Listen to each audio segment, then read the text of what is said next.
Hello and welcome back to our channel. Thank you so much for trusting and supporting us over the past time.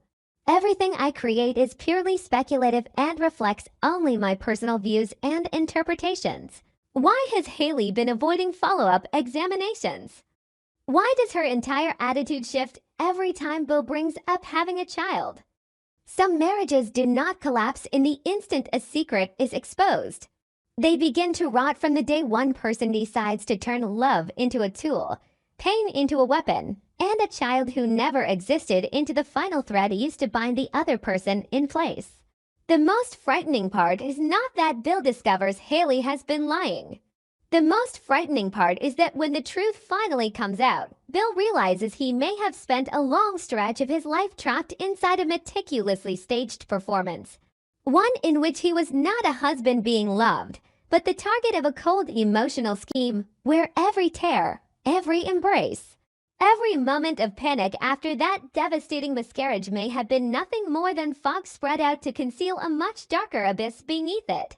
And if a woman can invent a life that never existed in order to hold on to a man, then what in that marriage was ever real?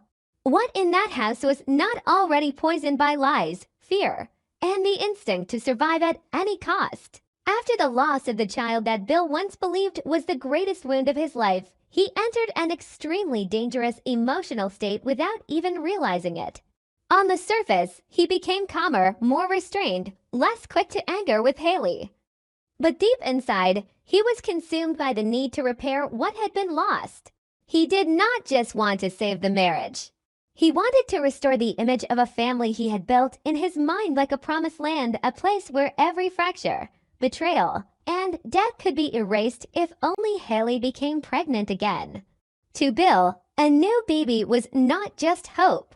It was proof that their suffering had been real, that the emotional collapse after the miscarriage had meant something, that he had not been a fool for crying, for believing, for placing the softest and most vulnerable part of himself into the hands of a younger woman who was harder to read and increasingly mysterious.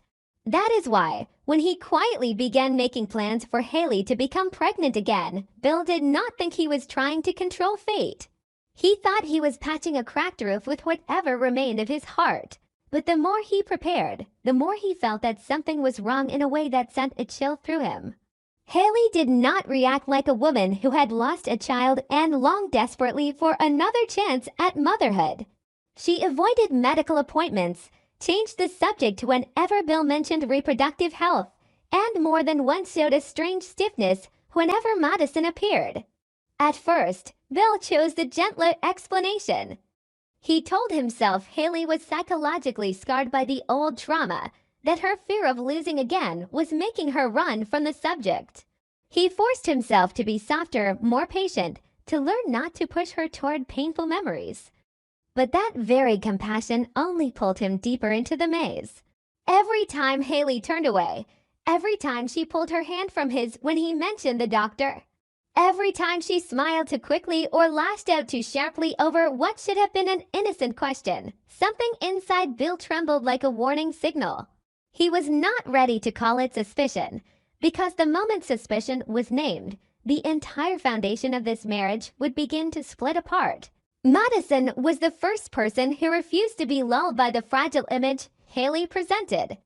She was not like Bill. She did not carry within herself that desperate need to believe at all costs. She observed with the eye of a professional, but also with the instincts of someone who had seen too many tragedies begin with the smallest details. Very early on, Madison noticed things that did not fit. The timeline Hayley gave about her pregnancy symptoms did not match what her body should have shown. Her descriptions of the pain after the miscarriage sounded more rehearsed than lived. And above all, Hayley's fearful reaction to every suggestion of follow-up testing was not the fear of a woman who had once lost a child.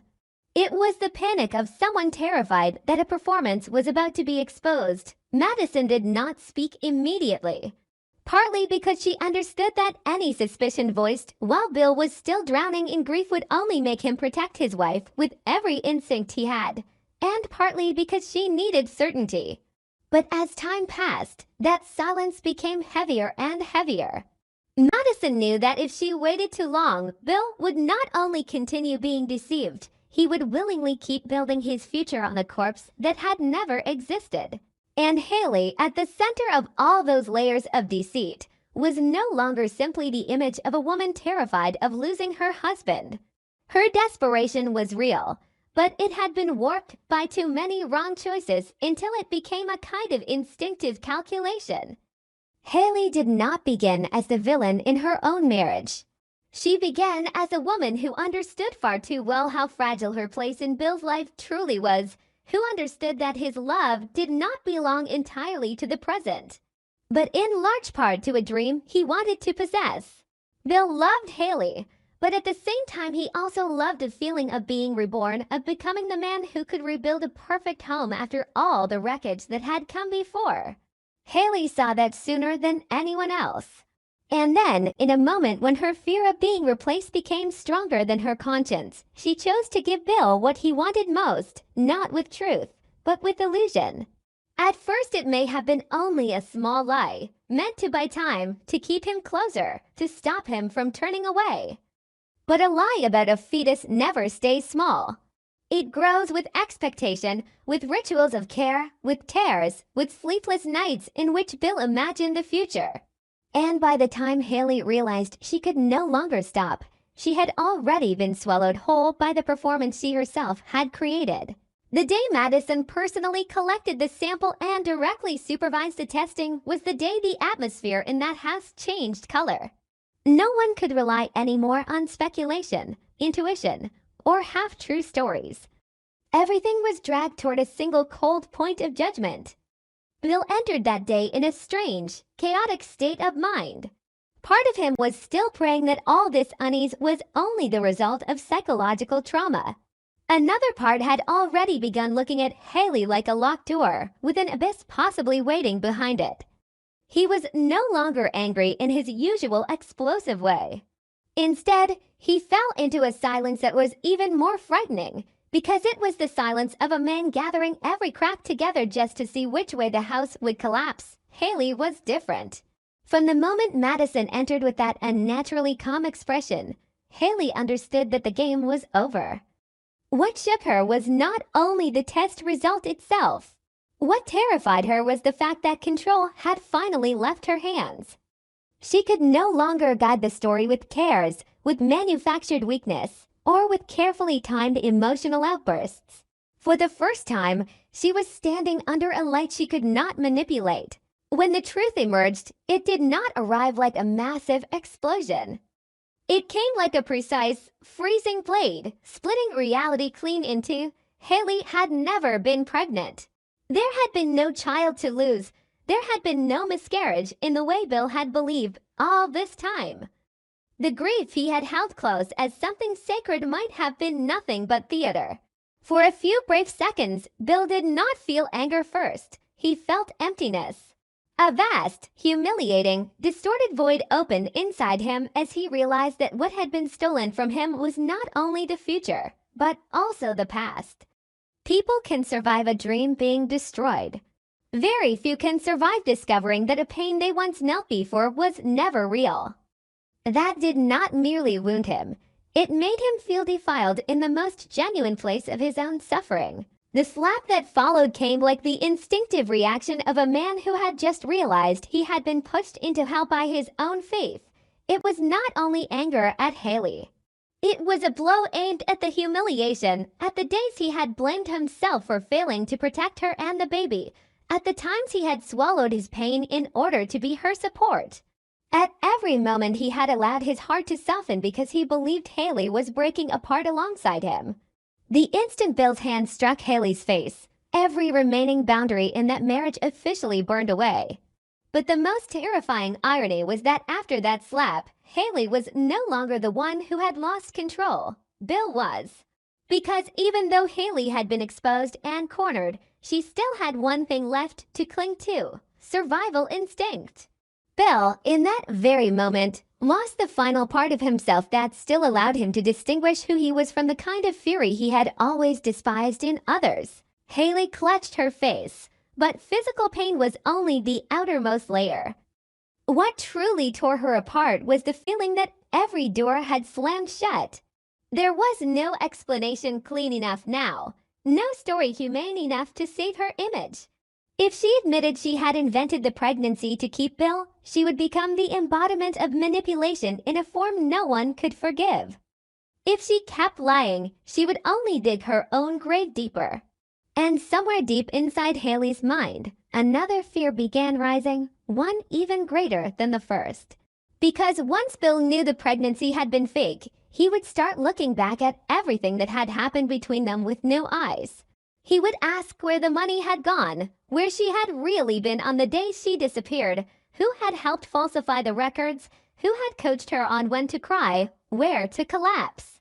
What details to include in the story to make it sound real enough. The fake pregnancy was not the only secret. It was only the first door opening into a long hallway filled with darkness behind it. Madison stood in the middle of that wreckage like an unwilling witness to tragedy. She had suspected the truth for a long time, and by forcing it into the light, she knew she was saving Bill from another cycle of deception. But saving someone from an illusion does not mean saving them from collapse. Madison saw that clearly in Bill's eyes, in the way his pain began turning into a rage with a destructive edge. She understood that from this moment on, this was no longer simply about a marriage betrayed. It could become a war, one in which Bill would not only leave Hayley, but would want to expose her, crush her, strip from her every place to stand, every scrap of dignity, every illusion that had helped her survive. And that very realization tore at Madison. Yes, she had saved him. But she might also have been the one who lit the fuse on a catastrophe no one would be strong enough to control. Bill began reviewing the whole marriage like a criminal file. Every small detail he had once ignored now returned sharp as a blade. The moments Hayley had performed grief to perfectly. The strange pauses after each question, the mood shifts that no longer felt like pain, but like defense. The more he remembered, the more disgusted he became with himself. Not because he had loved Hayley, but because he had loved a version of her shaped by his own need. Perhaps the cruelest question was not when Hayley began deceiving him, but at what moment he had started helping that deception succeed. Bill loved Hayley, but he also loved to dream of a younger, whole, complete family, as if it could erase the losses that had come before. That dream blinded him to every warning sign. That hunger for redemption made him the ideal prey. But Bill was not the kind of man who would sit quietly with humiliation. The most dangerous part of him woke up the moment his pain crossed a certain threshold. He no longer thought in simple terms of divorce. Divorce was too light, too clean, too civilized for what he was feeling now. He wanted to know who stood behind Hayley, who had helped her stage this tragedy, who had profited from leading him by the death of a child who never existed. Private pain began hardening into a cold investigation. Bill was no longer asking whether Hayley had been desperate or calculating. To him, desperation no longer erased guilt. Tears no longer erased intent. If she could use a false life to bind him to her, then she could be hiding other truths too, truths involving money, power, secret relationships. Perhaps even schemes far greater than the marriage itself. And from that moment forward, Bill was no longer simply a betrayed husband. He became a man ready to destroy everything in order to get answers. Hayley, meanwhile, did not remain frozen in the role of the woman cornered by exposure. Survival instinct pushed her from defense into silent calculation. She knew very well how ruthless Bill could become once wounded. If she let him control the story now, he would bury her beneath everything his wealth, influence, and power could buy or manipulate or unleash before the world. And so, in what should have been her moment of greatest collapse, a colder part of Hayley began constructing a plan for survival. She weighed how much she could confess while preserving some shred of sympathy, which secrets still needed to stay buried, who she might have to sacrifice to save herself. She might not yet know whether she would tell the truth or continue lying, but she knew one thing with certainty: if she fell, she would not fall alone. And that was the seed of the real war to come, because the most dangerous person is not the one who has been exposed, but the one who has nothing left to lose. In the hours that followed, every relationship around them was pulled into the poison zone. Madison was no longer merely the woman who ran the test. She became the knife that had cut open the marriage. If Bill clung to her as the only remaining source of truth, Hayley would see her as the thief who had stolen away her final chance to turn the story in her favor. And when two women stand at opposite ends of a man consumed by rage, the story no longer remains one of emotional betrayal. It becomes a battle over power, influence, and the right to define who is the victim and who is the villain. The deeper Bill sank into his search for the truth, the further Hayley was pushed into a darkness where every option smelled of blood. She could confess part of it to save the rest. She could blame a psychological breakdown. She could build an even bigger secret to bury the old one. But the longer she delayed and resisted, the more she awakened in Bill a hunger to rip away every final mask. And that is what makes this story more terrifying than an ordinary marriage falling apart. This is no longer the end of Bill and Hayley in the quiet sense of signing papers and walking away. This is the birth of a war, one in which the past will be dug up, love itself will be dissected like evidence, and every shared memory may become a weapon against the other. The fake pregnancy is only the spark.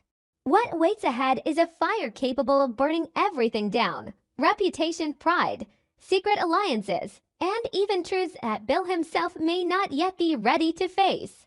Because when he starts asking, if the pregnancy was fake, then what else in this marriage was real? He is not only suspecting Hayley, he is unknowingly opening the door to the possibility that from the very beginning, he was never loved in the way he believed.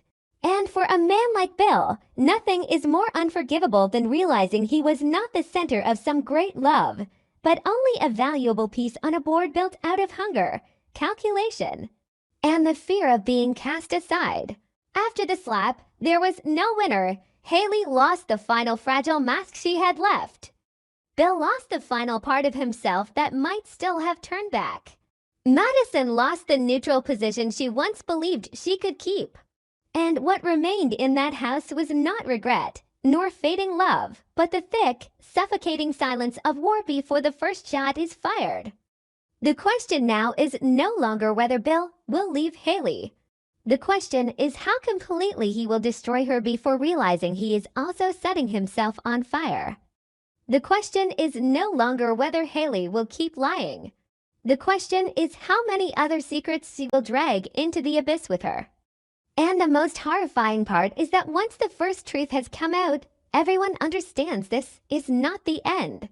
This is only the first tear in the curtain, the opening sign of a battle of minds, pain, and hatred far more brutal than anything that has come before.